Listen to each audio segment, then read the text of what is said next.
नहीं, शुरू करेंगे पृथ्वी के जन्म से, फिर भारत पर जूम इन करेंगे और आखिर में उसके पड़ोसियों से मिलेंगे। बिल्कुल। और यहाँ सबसे दिलचस्प बात ये होगी कि हम सिर्फ तथ्यों को दोहराएंगे नहीं, हम ये समझने की कोशिश करेंगे कि कैसे ये साधारण दिखने वाले आंकड़े जैसे अक्षांश और देशांतर या किसी सीमा की लंबाई असल में किसी देश की किस्मत, उसके लोगों के रहन सहन और दुनिया में उसकी जगह को तय करते हैं। ये सब आपस में जुड़े हुए हैं। चलिए, तो सबसे पहले और सबसे बुनियादी सवाल से शुरू करते हैं।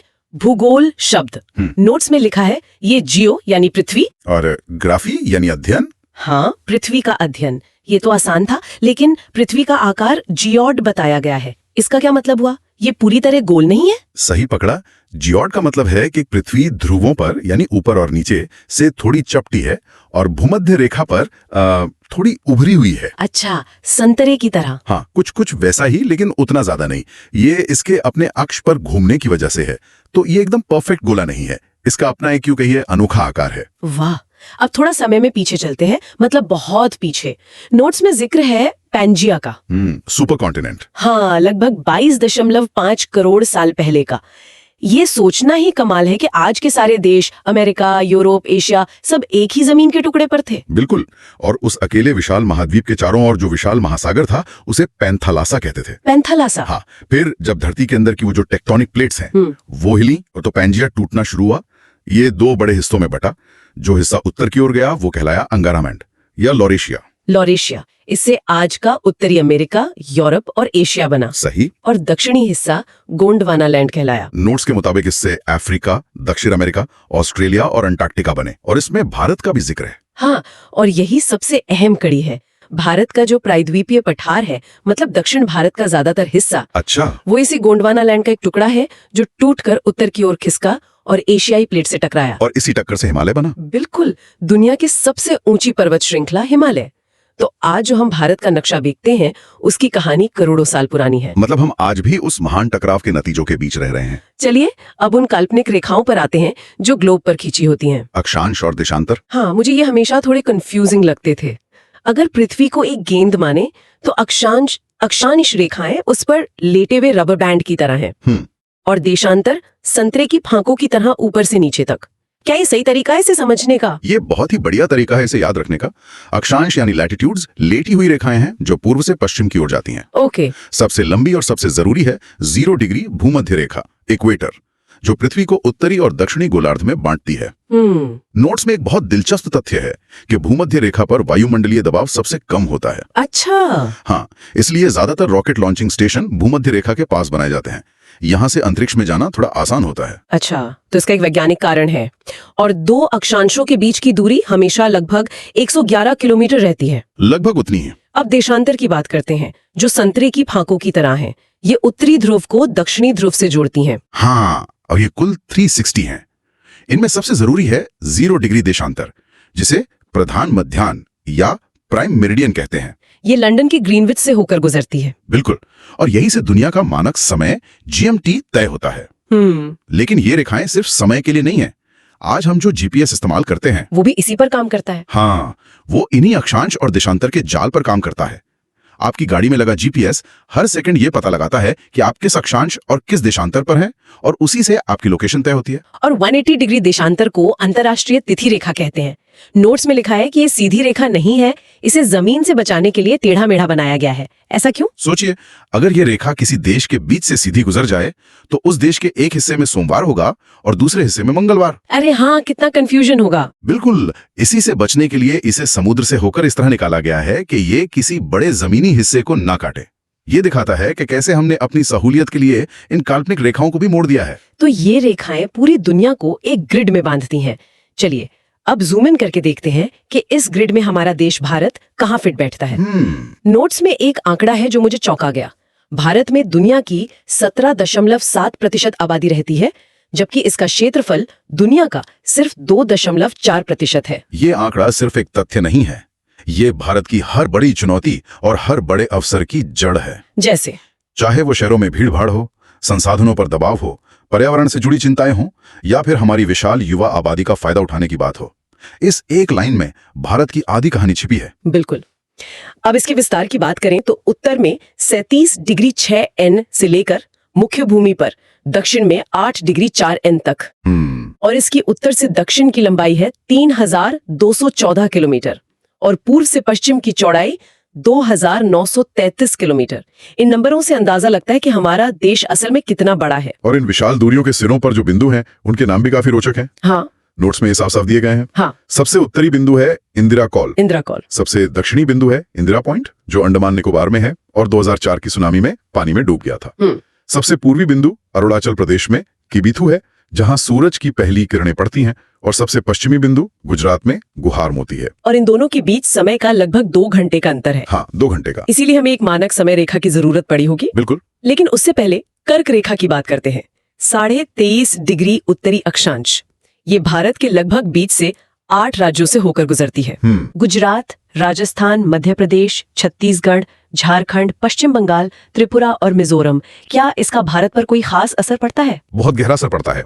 कर्क रेखा मोटे तौर पर भारत को 2 जलवायु क्षेत्रों में बांटती है। अच्छा। इसके दक्षिण का हिस्सा उष्ण कटिबंधीय मतलब ट्रॉपिकल क्षेत्र में आता है, जहां साल भर गर्मी रहती है। हाँ। और उत्तर का हिस्सा उपोष्ण कटिबंधीय यानी सब ट्रॉपिकल क्षेत्र में आता है, जहां हमें अलग अलग मौसम देखने को मिलते हैं, गर्मी, सर्दी, पतझड़। बिल्कुल।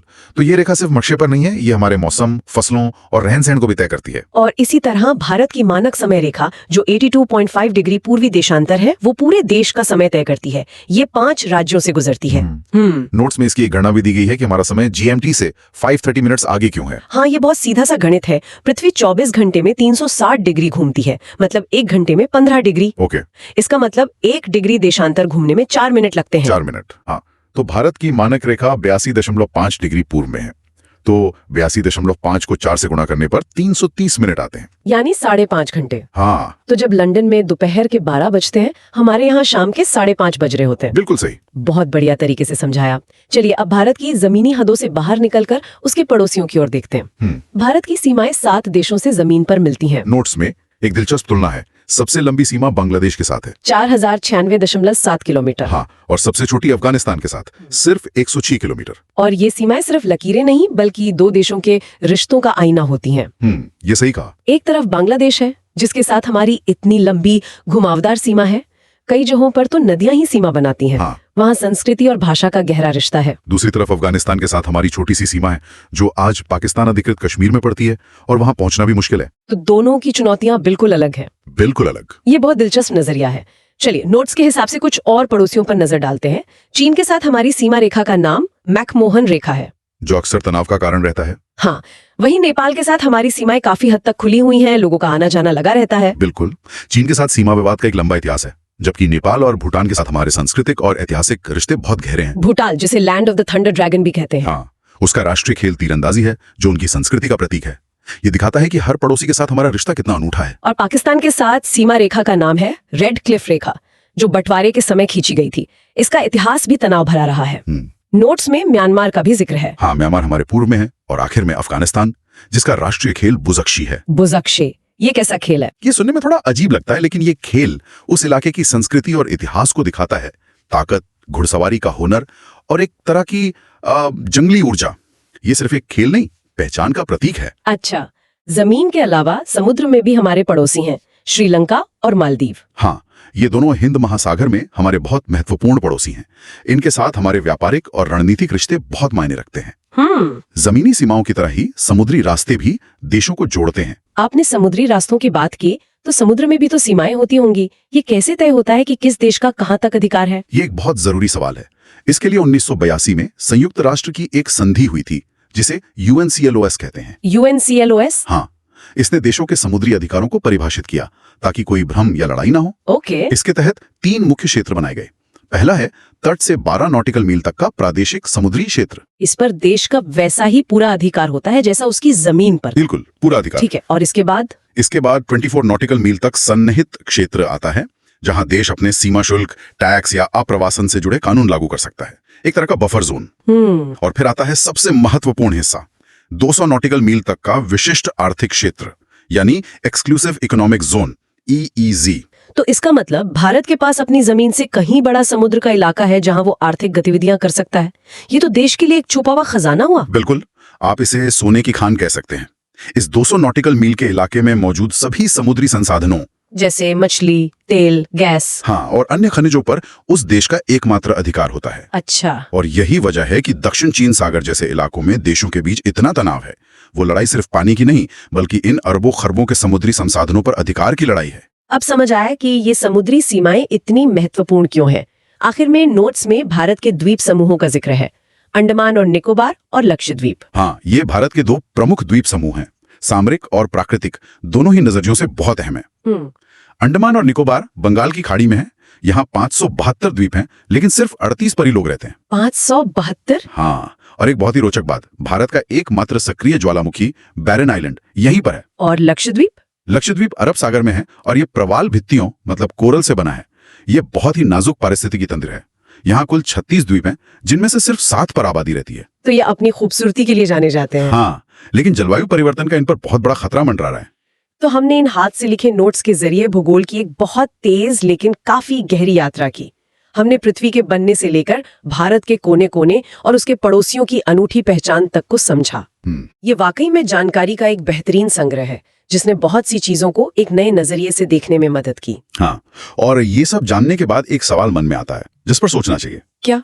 ये सभी रेखाएं, सीमाएं, अक्षांश, देशांतर, समुद्री क्षेत्र, ये सब इंसानों द्वारा नक्शों पर खींची गई हैं। हाँ, काल्पनिक है। प्रकृति ने कोई देश या सीमा नहीं बनाई। तो सोचने वाली बात यह है कि ये काल्पनिक रेखाएं असल दुनिया में देशों, समाजों और लोगों की पहचान पर कितना गहरा और वास्तविक प्रभाव डालती हैं। ये कैसे हमें जोड़ती भी हैं और अलग भी करती हैं। बिल्कुल।